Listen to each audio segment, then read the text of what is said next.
the great dying. Acid rain percolates the ground, dissolving the limestone, forming huge caves and passages. Deep underground, mineral-rich fluids crystallize in joints and cracks. Some will become valuable lead ore. But the caverns remain undiscovered. Their secret is hidden.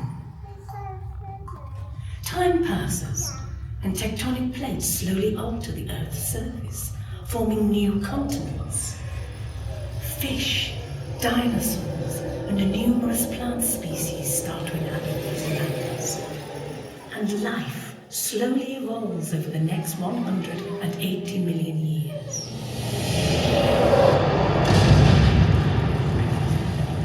Then, one devastating day, a massive asteroid impacts planet Earth and triggers violent volcanic eruptions.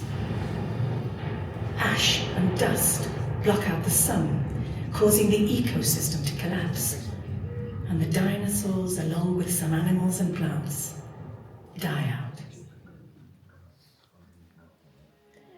As the land we call Britain drifts northwards, the climate gradually cools and glaciers form, hundreds of meters thick in places. Storms, snow and ice repeatedly come and go. It will be thousands of years before the temperatures begin to rise, and icy meltwaters scour the rocks, filling the caverns with sand and silt. As the glaciers melt, the landscape and coastline of Britain slowly emerges, and early humans arrive. But the hidden caverns still keep their secret.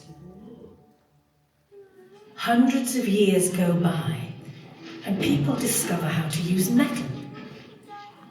Lead becomes a valuable resource, and during the Roman conquest is mined extensively in Derbyshire. Our story is nearly over. Lead mining is established as an industry.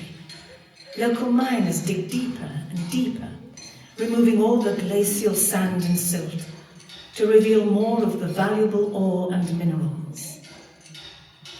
It is their hard labor that opens up the cavern that you see today.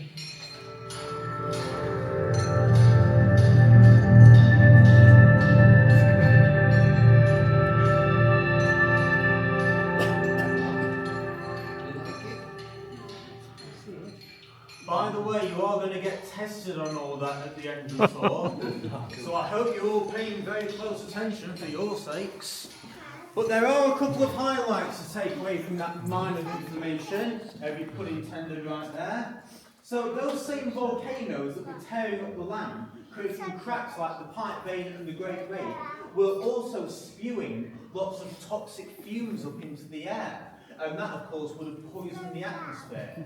One thing that you got from that was acid rain, and we believe that the Great Chamber was formed by acid rain eroding the limestone away over time. And about 15,000 years ago, which would have been when the Ice Age was nearing its end, you then had a lot of glacial meltwater coming down here. The water came thundering down a great big hole in the ceiling up there, and it washed a lot of sand and soil down from the surface. That sandy material, though, had lots of little bits of galena mixed in with there.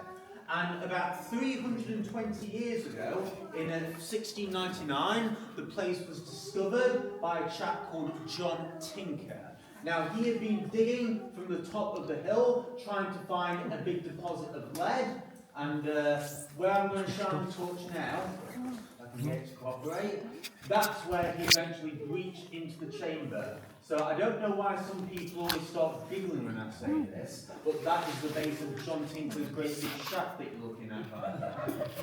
And he'll descend down that enormous shaft of his